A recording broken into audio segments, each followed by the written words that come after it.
안녕하세요. 반갑습니다. 자, 이번 주는 문서체를 하도록 하겠습니다. 그래서 제가 그 학생들하고 운동 체력도 같이 하고 있고요. 실시간 영상 송출하고 있습니다. 그리고 키워드 하고 있는데 학생들 좋아해서 너무 좋은 것 같아요. 자, 앞으로도 계속 키워드 계속 할 거고요. 이제 헌법도 할 예정입니다. 자, 이번 주는 이제 1회부터 5회까지 월, 화, 수, 목, 금 문서체를 하도록 하겠습니다. 자, 오늘 파트를 볼까요? 자, 먼저 통화가 되려면 한국 통화는 한국에서 통용돼야 되고요. 외국 통화는 외국에서 통용돼야 됩니다. 근데 실제 통용되지 않고 통용될 거로 오인을 할 가능성이 있다는 거는 이건 그 통화가 아니죠. 이거는 그 도화가 될 수는 있을지 몰라도 통화는 아닙니다. 그래서 그리고 강제 통용이 없다는 것도 실제 돈으로 사용되지 않고 있다는 거니까 돈이 아니죠. 통화가 아닙니다. 자, 그래서 판례들을 보면은 뭐 필름, 흑백 복사, 뭐 주화를 깎았다, 색깔을 고쳤다, 전부 다 통화에서 위조죄가 되는 판례는 없다고 보시면 돼요. 자, 그다음 유가증권입니다. 자, 유가증권은 그 재산권이 화체가 돼 있어야 되고요, 가치 표시가 있어야 되고 행사의 점유가 필요해야 되죠. 자, 여기 유통성까지 갖추면은 통화가 됩니다. 그래서 통화에서 유통성을 뺀 것이 유가증권이에요. 그래서 돈이랑 비슷한데 한정된 공간에서만 쓰는 돈이 유가증권이다 하면 됩니다. 뭐 상품권, 뭐 자유이용권 이런 것들이 있어요. 자, 그리고 죽은 사람이나 한번 위조가 되었거나 무효인 유가증권도 그 보호를 받아요.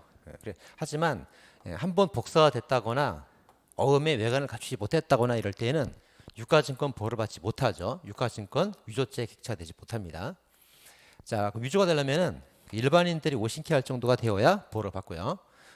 법적으로 무효를 하더라도 오신을 시킬 수 있다면 유가증권 보호를 받겠죠.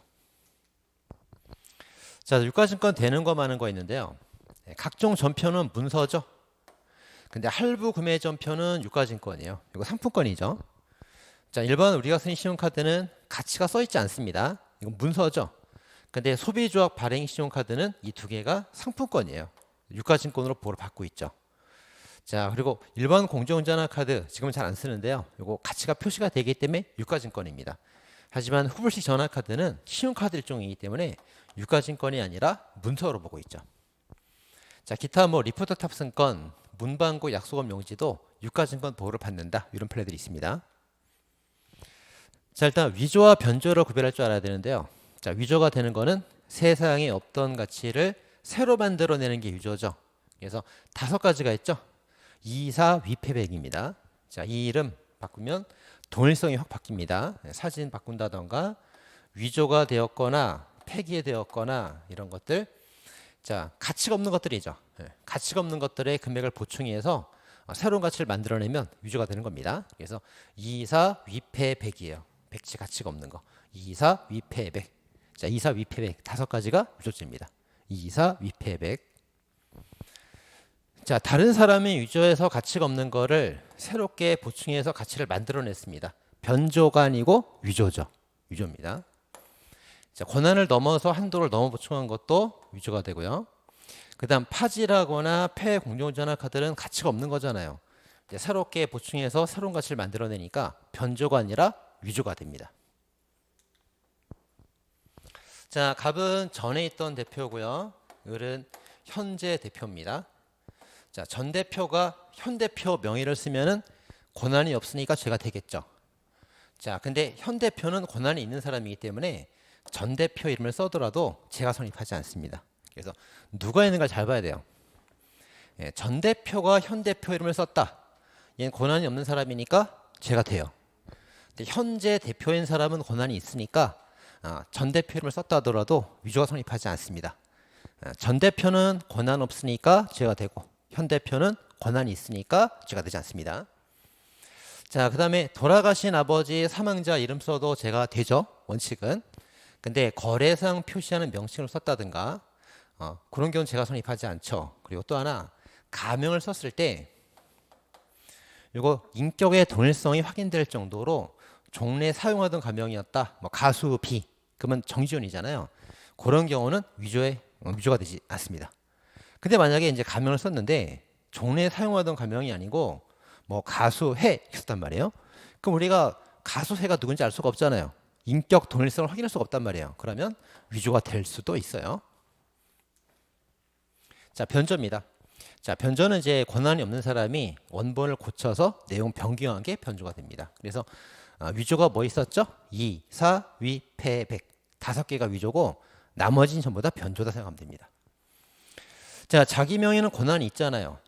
권한이 없어야 변조가 나오는데 권한이 있는 경우는 변조가 나오지 않습니다. 그리고 위조나 변조가 된 잘못된 어음에 대해서 위조하면 위조죄는 된다고 그랬죠. 근데 그 변조는 진정한 원본을 고칠 때 제가 되는 거기 때문에 위조 변조된 어음은 변조에 객체되지 못합니다. 자, 다시 위조된 걸 위조하면 위조죄가 돼요. 근데 위조한 걸 변조하면 무죄가 됩니다. 잘 구별해야 되겠죠. 자, 원상태로 반환하려고 고친 것은 망가뜨리겠다는 의사가 없기 때문에 변조죄가 아니다. 이런 판례가 있고요. 자, 수표의 기재 위조 변조라는 게 있습니다. 자, 우리 유가증권에 보면 이제 214조 1항과 2항이 있는데 1항은 이제 수표 넣음 앞면에 있는 발행 사항에 관한 거짓을 기재하는 거예요. 이게 위조 변조고요. 그다음 뒷면에는 배서인이 있죠. 배서인이 있습니다. 뭐 배서인에 관한 거를 쓰면은 기재의 위조 변조 구별합니다. 구별해요. 자, 근데 이제 여기 유가증권에 관한 특별법이 부수법이 있는데요. 자, 부정수표 단서법에서는 앞면에 관한 발행상에 관한 위조 변조만 처벌하고 있고요. 뒷면에 관한 기재의 위조 변조는 처벌 규정이 없어요. 규정이 없기 때문에 만약 앞면을 위조 변조했을 때에는 형법상 제도되고 부수법도 제가 되니까 특별법 우선원칙에 따라서 부수법 제면 된단 말이에요.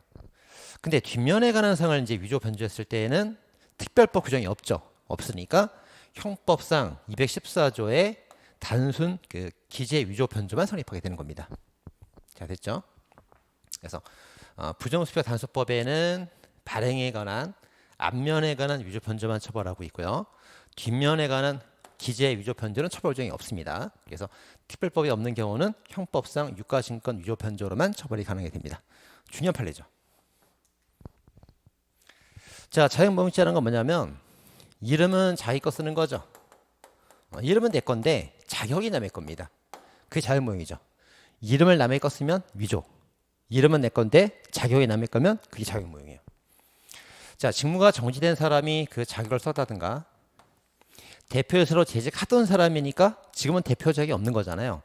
이렇게 권한 없는 사람이 자기가 대표다 이렇게 쓰면은 자격 사칭이 되는 겁니다. 자, 발행인란에다가 이제 피고 자기 이름을 썼어요. 자기가 대표라고 쓴 적은 없단 말이에요.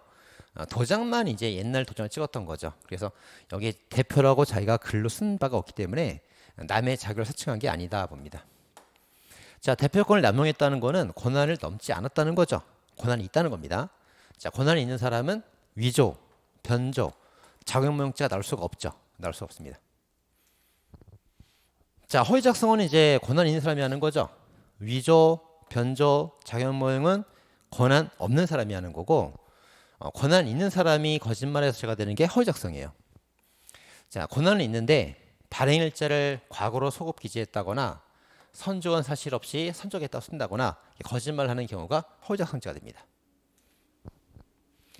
자, 여기는 전부 다 이제 허위작성이 선입하죠. 무죄가 되는 판례들이에요. 자, 주권이 발행되기 전에 주식을 양도할 수 있습니다. 그리고 배서인은 이제 뒤에 뒷면에 쓰는 건데 이름과 연락처를 써서 인격 동일성을 확인할 수 있다면 주소 정도 거짓말 써도 죄가 되지 않습니다. 자, 은행 신고되지 않았다 하더라도 다른 사람 도장이 아니고 자기 도장이란 말이에요. 도장을 잃어버려서 자기 거 쓴 거니까 자기 거라면 자기 거. 자기 거에 대해서 허위는 아니었다 봅니다. 자, 수표 자금이 계좌에 없어도 우리가 통장에 돈이 없어도 카드를 쓰듯이 수표 자금이 입금받지 않았다 하더라도 발행할 수 있어요. 죄가 되지 않습니다. 자, 원인 채무, 계좌에 돈이 없거나 채무가 없어도 어음 발행할 수 있습니다. 이런 거를 융통엄이라 그러죠. 다 부지입니다.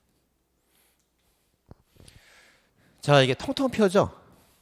자, 표죠. 통통표입니다. 예. 자, 그래서 이제 문통화 유가증권 문서 중에서 유통성이 꼭 필요한 것은 유통성이라는 건 흐를 유자죠. 흘러 다녀야 되니까 교부를 해야 되는 게 돈이죠. 돈. 나머진 이 두 개는 교부할 필요가 없어요. 그래서 교부할 필요가 없으니까 제시만으로도 행사가 될 수 있다 보죠. 근데 통화는 교부해야 되니까 제시는 행사가 될 수가 없습니다. 자, 그 다음. 자, 갑이 위조된 정을 알고 있는 자한테 너 갖다 써 이렇게 줬단 말이에요. 바로 갖다 쓸 유통성의 위험이 있는 것은 통화의 유가 증거 두 개죠. 두 개만 행사자가 됩니다. 문서는 행사자가 성립하지 않죠. 그 다음에 이제 갑이랑 을이 공범인데 공범끼리 주고받고 있단 말이에요. 네가 해 서로. 자, 공범끼리 주고받는 것은 세 개 다 행사자가 성립할 수가 없습니다. 자, 다음 위조죠. 자, 사자는 허무의 명의로 위조하는 경우에도 이 사람이 진짜 살았는지 죽었는지 우리는 모른단 말이에요. 모르기 때문에 다 사람을 오신시킬 수가 있다. 위조가 되고요. 자, 복사로 위조가 되는 거는 문서만이고요. 유가증권은 복사에도 위조가 성립하지 않습니다. 잘 구별해야 되고요. 자, 다음에 우리가 이제 승낙을 받고 범죄를 저지르면 양해를 구한 것이기 때문에 구성요건 해당성이 조각돼서 원래 무죄가 된단 말이에요. 그래서 원래 무죄란 말이에요. 무죄.